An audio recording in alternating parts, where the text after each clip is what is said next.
Hey guys, what's going on? I'm here with my friend Adrian. How you doing, man? Great, mate. How you doing? Doing great. So Adrian here is an entrepreneur working in the digital marketing space. He spent a few years in the corporate world. He worked for a couple years on Wall Street. Um, really focused on sales and helping starting out entrepreneurs get their journeys begun and scaling up their businesses. Right? Yeah. Awesome. So today, I just want to hear Adrian's story, see what kind of value we can get from him with all of his experience in the past few years, how he's been helping other people, and how he's been getting his success as well. So does that sound good, man? Yeah, sounds good. Cool. So start off, just give me your story. What have you been up to? What's your background look like, and what are you doing now? Yeah, so I guess I got into entrepreneurship traditionally a little bit later. I'm 26 right now, so for about good 5, 6 years, actually 7 years now, counting. I've worked various different corporate jobs. So when I was in college, I worked for a corporate job as well, part time, and then when I moved out there, I worked for a startup company in my hometown, and then I moved to another company which was a bit bigger. And they moved me out to New York for about a year and a half, in a Wall Street office because I did well. And then I did really well there, so they moved me to Miami Beach to help with the LATAM operations. And then it was there that I thought I sort of came into kind of entrepreneurship. Saw what a lot of people were doing. I actually went to, I think, an influencer party or something like that, and I met people who were 19, 18, drop shipping and making like millions, and I was like, God, I need to get into this. And fortunately, I gave myself like a little bit of a target, and some circumstances changed, and I was like, okay, I want to get into this entrepreneurship space. So I worked my corporate job in the day for my allotted hours, and then the evenings, and a sick day here and there, I would work on my agency, and I gave myself a little target to hit in revenue, and then I'd quit my job, and I was kind of super motivated to do it. So yeah, I hit it a lot quicker than expected, and yeah, I've got to travel through entrepreneurship, meet some great people, make some great friends along the way, and just really level up, my health, my wealth, just all aspects really. That's awesome. So I love what you just said about how you were working that job full time, and then you worked on your own business after hours and on the weekends, and you spent time elsewhere doing that while you're able to make money at your real job. And I really love hearing that because I see so much opportunity for people who I've talked to a lot of people trying to get started, and they say they don't have any money to invest, and they don't know how to make money and do any of these things. And I think it can be really important to get a regular job and work a regular job and get that sort of experience, and then take the time outside of that job to work on your own business and things like that. So what are your thoughts on that? How was that experience for you? Oh, that experience is like makes the world of difference because they taught me how to sell, they taught me how to do a lot of different things like systems, operations, management, training people, dealing with people a lot older than me, and I think it really helped me as soon as I got into entrepreneurship.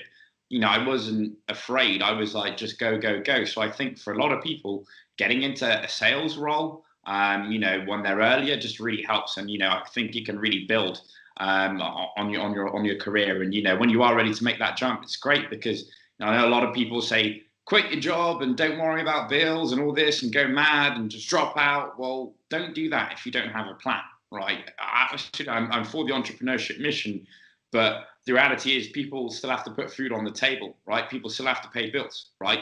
Maybe you might be a father, you might be a bit older, you might be a mother, you might be a single mother, who knows, right? But my point is that work in your around your time, and make things happen. And of course it's going to be a question of sacrifice, right? So Yeah. for me, I had to, for a little bit, sacrifice hanging out with friends or partying or go karting or watching soccer. We watch a lot over here. I still don't understand American football, dude. um, and just sacrifice that a little bit while I got my business to a good level. And if you do these things, it should be good. And it's a case of guys, we spend $300 $400 on clothes a month without thinking sometimes, right? For 3 months, don't do that and save up, get a course, get training. I don't know, go to a seminar, do your research. It's not that hard. Yeah, that's great. I love what you said about sacrifice. Sam Ovens has a great quote, and I actually used this on my Instagram the other day. If you don't make sacrifices for your goal, then your goal will become the sacrifice. And I love that because it's super important. I think that's a great way to put it. So you obviously have I would say much more mature and different perspective than most people starting out in the entrepreneurship space, because now a lot of people are going from like high school and they're starting to become entrepreneurs. And of course, your journey is much different. You've spent years in the corporate world and have that sort of perspective. So with that sort of perspective, when you look at people and their struggles when they just try to start out without ever experiencing those types of things, what do you see holding people back? What are people missing that's preventing them from getting the success that they want to see? Yeah, that's a great question, and it's something that I've thought about a lot. I feel like when you're in the corporate world, there's obviously sacrifices that have to be made. You have to be a bit patient. Maybe you might not get the promotion this year, but you might get it next quarter. Maybe something doesn't come up, or maybe whatever. So the grit, and especially in sales roles as well, it teaches you how to deal with the highs and the lows. And you do get a lot of lows in sales, but if you're fresh, and also just kind of things take time. You know what I mean? It takes time to get promotion. It takes time to build things, and having that patience. And you've got to remember, like us. I'm a millennial. You're a millennial. I guess we're millennials. Yes, we do get like a lot of flack or whatever, but you got to remember, like I think our great grandparents were like in World War II, right? They wouldn't get Domino's pizza. Like if they wanted a pizza, they'd have to like fucking put it in the stone bake oven for like 7 hours and then get it. So it's like reaping what you sow. Or like, if you wanted food, you'd have to fucking harvest it and wait a while. But now I can just go on Uber Eats or Deliveroo, or, go on Postmates, and I can have like something here in 20 minutes. And, that inherent kind of psychological thing, like where we get everything we want now, everything's on credit, get it now. But the reality of business and the reality of the world is you put the work first and then you get the harvest. So I feel like a lot of people, they feel like, okay, I'm going to buy this course, I'm going to do this, I'm going to do this and do this.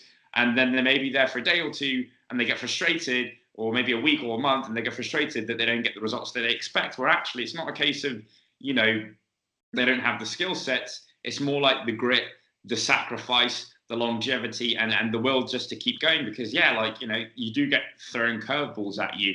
And as you know, as an entrepreneur, things go wrong more than you'd like. Things don't go to plan as well. I think there's a quote by Robert Burns, like the best laid plans of mice and men often gang after glee, which is a Scottish term I think goes wrong. And it's in that book of mice and men that you have plans, you have goals, you have targets. I plan out my months ahead, but usually they don't go to, it doesn't mean sometimes, I go one direction, maybe I have to go another direction. So it's all about being able to pivot, recognize where you're going wrong, and then switch it up. And then also to seek solutions. And then the other thing is to seek help. Like a lot of people are, I feel like, embarrassed, especially on Instagram, if they're doing badly or if they're not quite making it, etc. There's like so many resourceful people. Throw out, help, ask questions, DM people, provide value and DM. Get coaching. Don't just lie there and be like, fuck, everyone's doing it, I'm not doing anything. And the thing is, everything you want is behind somebody. And I think that being in the corporate world, it taught me how to deal with people, how to deal with different types of people, when to ask for things, when to not ask for things, how to gauge emotions, how to gauge certain situations. And I feel like people are lacking that people experience when they first start in entrepreneurship. Because if you're 17, 18, you probably never had to deal as much with people situations, with deals coming through, with difficult bosses and stuff like that. So I feel like that's what they're missing, that people aspect. And although in this world of Instagram and social media, you can just DM and you don't really have human interaction. Behind everything that you want in this world is a human being.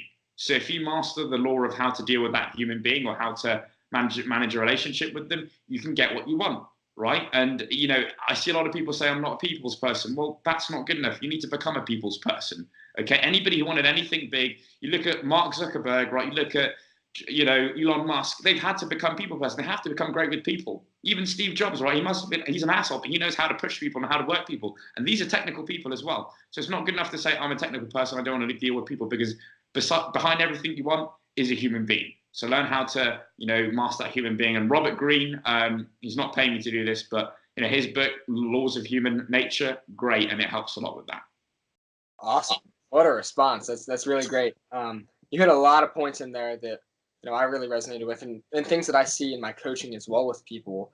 A lot of things around the mindset and why people just don't get the things done they need to get done. Because with having social media and needing to put on an image where you're being super successful, and when you see other people who are getting such crazy success, and in reality you don't know if they really are, but you see like you compare yourself to a lot of other people, and that's of course a big struggle. But people struggle to actually take the action they need to stick to it and get the result that they want. So I think those are all fantastic points. Like, you should rewind this video and listen to that whole rant there again, because that was some solid value right there. Thanks for that, man. No problem. Cool. So I talk a lot about habits and building strong habits, and how habits really influence every single aspect of your life, and sort of how the one thing, how you do one thing is how you do everything kind of mindset. So with what you're doing in your experience, how have implementing habits in your life been beneficial to you? Ooh, good question. So I honestly think having good habits and having bad habits is a difference between like $0 to $10,000. Your habits is everything, and it's a lot of people are like, well, what do you mean, etc. Like, I feel like when we grow up and we go to school, we're told that we have amazing self-control, we can do things when we want, we're not primal at all, and we're these logical, we're these rational beings that can just do stuff that they want at the flick of a finger. And the reality is that actually we're quite primal, we're animals, you know what I mean? Like, we build habits and structures. Our brain is here to conserve energy, and the way it conserves energy is by building habits and loops, right? So it's very, very inherently arrogant to assume that you're going to be able to change millions of years of biological input that we're born with, Yes. because of your human will. And human will, it's limited. It's a limited muscle. It's only got so much gas in the tank. We're told you can do anything, whatever. It's all about willpower. And people go to these seminars and they're like, yeah, yeah, yeah.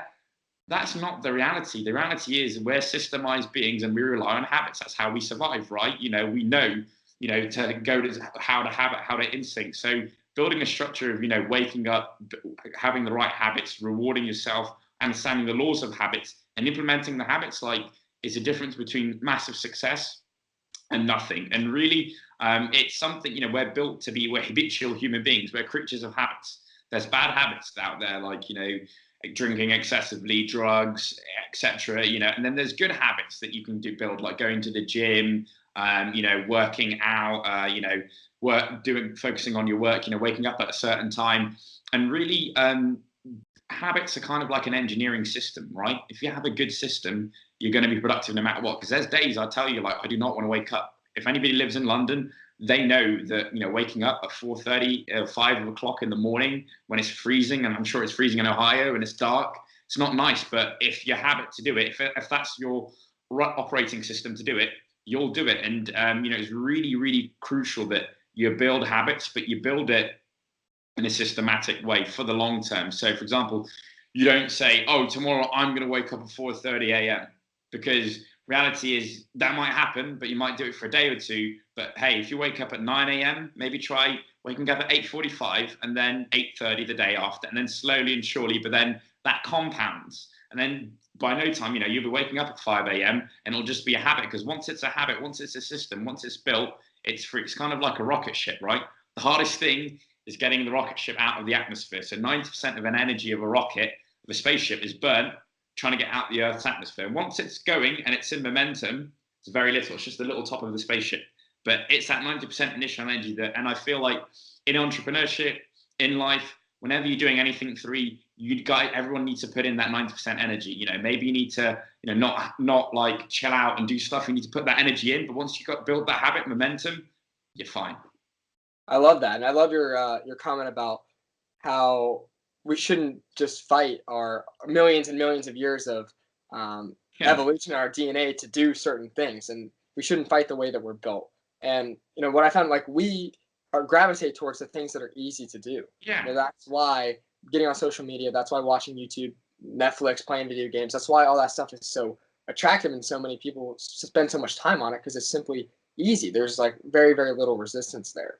But there's a lot of things you can do with habits to retrain your mind and tweak things so that you crave doing the things that are more beneficial to your life. And this is something that I love to talk about because um, when you train your mind to think differently, you can develop new habits.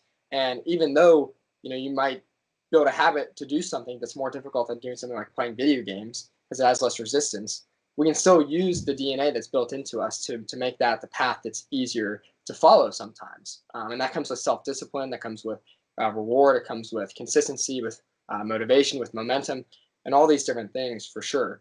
Because like I've gotten myself to the point where I like getting up early before the sun goes up. That's something that like I take pride in, and um, I don't think it's necessarily super important to get up super early. So don't get me wrong there. But getting up before the sun's up, getting up dark and early, is Yeah. something that I've started liking because you start to do that often and you see the benefits of it with the fact that nobody else is awake, and Yeah. Well, you I'm very get very done, productive. you're in the zone, and I mean, it Right. just sets up the rest of the day.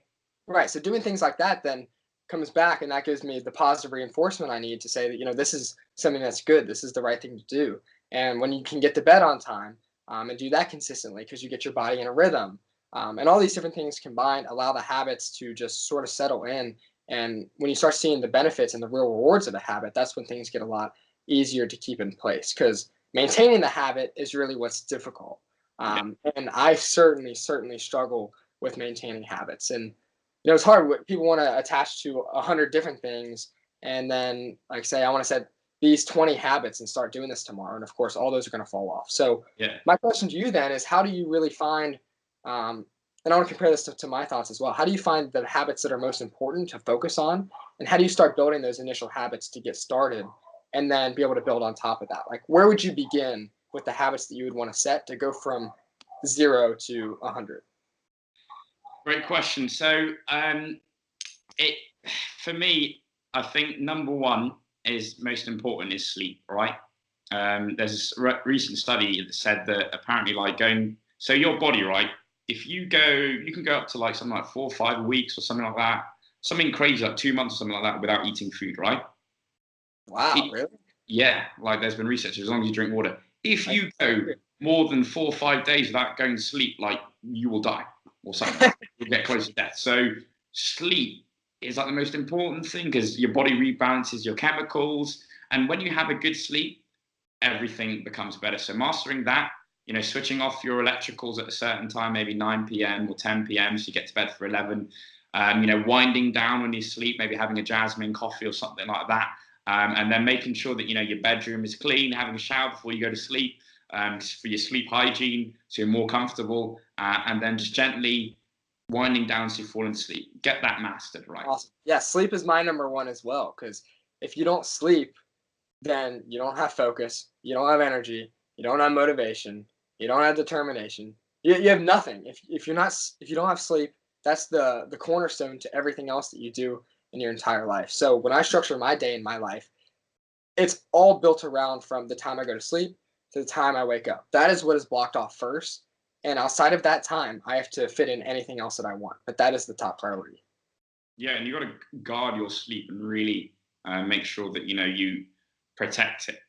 The next thing for that after that is waking up on time for me. Like I know that some people say morning people, or I'm not a morning person, or I'm an afternoon person, or I'm all, well look guys, the fact is, like, if you look at a lot of the top performers, it's not by chance that they all wake up really early. Okay, and just waking up early, starting the day right with some physical exercise. Don't check your phone, do not check emails, do not be reactive to the world. You need to be proactive. You need to have your offense, and make sure that your body is right first. Get some movement going, releasing endorphins. Once you've done that, your exercise, meditating, quieting your anxious mind, and then also having gratitude, being thankful for whatever you have, and making sure so it eliminates the anxiety. And then that barometer kind of sets up the rest of the day. You're not behind because you've already won the morning. If you do that, you probably accomplish more than a lot of people accomplish, through the whole week. If you do that, and then you're just riding on such a high momentum that you go through the morning and you can get your difficult tasks out of the way. And yeah, build that up. And that's what I'd advise. First of all, get to the gym in the morning. Get your sleep right. And yeah, intermittent fasting as well. I do a lot. Sometimes it helps me. Sometimes I do get a bit hungry. But yeah, that's what I advise. Wow. So I love that. That's great. And I live my life in a very, very similar way with the way I treat my sleep in my mornings and things like that. And what really sticks out to me is you just laid out probably the most important habits for the rest of your like for an entrepreneur to really focus on to see more success. And nothing you said was remotely related to actually doing work. That was Mm. all about taking care of your body and your mind. And I think that's really, really interesting that you pointed that out because a lot of people might say that the most important habit is to make sure that you schedule sales calls or to make sure you do this kind of work or that. But your focus was on taking care of yourself first, and that's when the business stuff can come in. So I totally agree with that mindset. But do you want to expand on that anymore? Do you feel like that's something that people lack and don't focus on enough, or why is that so important? Yeah, so I was the kind of guy, working on Wall Street, whatever. I'd be like, all right, I don't really care about my health. I don't really care about how much I sleep. I don't really care about that. I just want to, strategy, sales, business, lifestyle, health, all that stuff. I don't really care. I thought vegan people were like crazy nutheads. That's just who I kind of was. But I started meeting a lot of high-level business coaches that I work with, who, some of them grossing, over $1 million profit a year and stuff like that. And what I noticed is that they all had set routines. They looked after their health. They sorted out their mindset stuff. And because I always had the question is like, I always used to go up to business coaches and I'd hire them or whatever. I'd be like, yo, teach me about the strategy, teach me this thing. I thought they were going to wave this magic wand, or they're going to tell me this sales technique, or they're going to show me this new software that was going to change the game. And then actually, it wasn't that case. It was kind of like, Adrian, like, your sleep shit, frankly. Your diet is terrible. Like, you're getting takeout like 2, 3, 4 times a week. You don't even know what calories going in. You have chemical imbalance.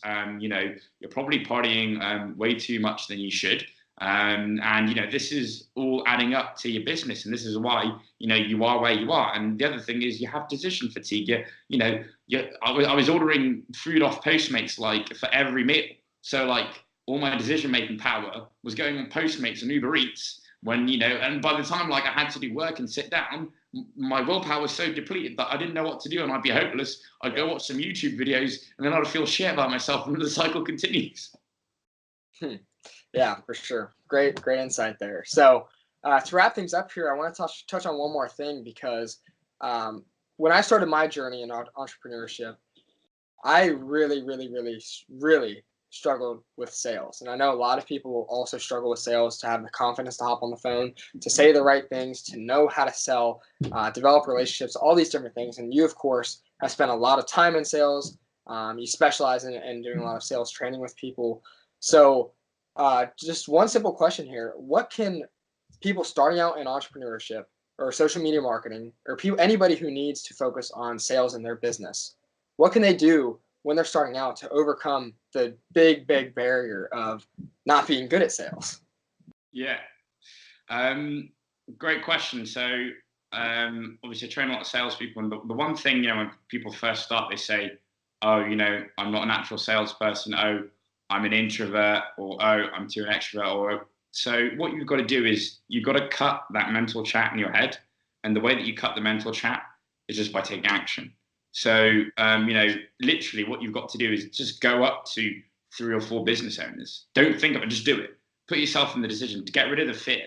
And then you realize actually it's not that scary. They're a human being. They like football or soccer. They have families, their kids, and just get used to talking to a conversation. It doesn't necessarily have to be, a business owner for what you want to do, but get comfortable talking in front of people, making conversation with people. On your way to the shop, maybe give yourself a goal of talking to 3 people and just saying, "Hi, how are you doing?" People won't bite your head off unless it's in New York City, of course. So just do that. Get comfortable, cold approaching just people, talking to people. If you're at a restaurant, say this is the best meal ever, even if it's not, and just say, "Hey, the waiter, can you call the owner? I want to tell them this about how amazing this meal is." Speak to them and just be, "Hey, just want to let you know that I found this food absolutely amazing. I'd love to come and sit down and see how I can help you a bit with your social media marketing. We couldn't find where you are," and just try things like that. Just go into places. So the faster that you can eliminate that sort of thinking and the back of the mind talk, the more confidence that you'll build that momentum. And of course, you'll be able to approach people more often, and understand people a lot better. And also, another thing I recommend it is, understand the psychology of people, learn about, the different types of people that there are. What works on one person doesn't work on a person. The good news is, I think most of the people in the world are introverted. And the good thing about that is, if you're an introvert, you're in an advantage, because a lot of people that you'll speak to will be introverted, so you can understand them more. I think I'm an extrovert, I guess you could say, but I find it hard to relate to an introverted person. So you're at that advantage. Interesting. So it sounds like just really push yourself out of your comfort zone to learn how to communicate better in general, and that will ultimately bleed into how you could be a better salesperson. Does that sound fair? Yeah, absolutely. And you got to remember, guys, like, Elon Musk, was he born a natural salesperson?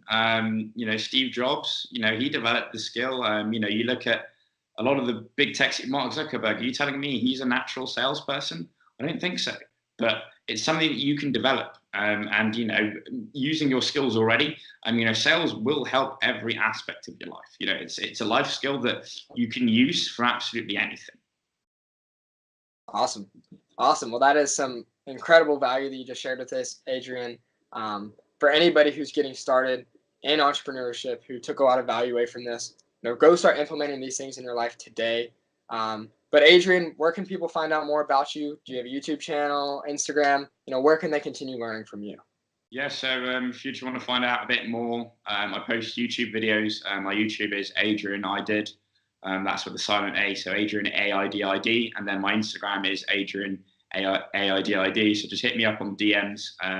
And yeah, I post like a lot of different stuff about my travels and about my business and what I do. And yeah, I'll be on there. Awesome. Well, keep up the good work. I'm excited to continue following your journey and staying in touch. And I appreciate you taking the time today, man. Thanks a lot. Thanks, Johnny. Bye. See ya.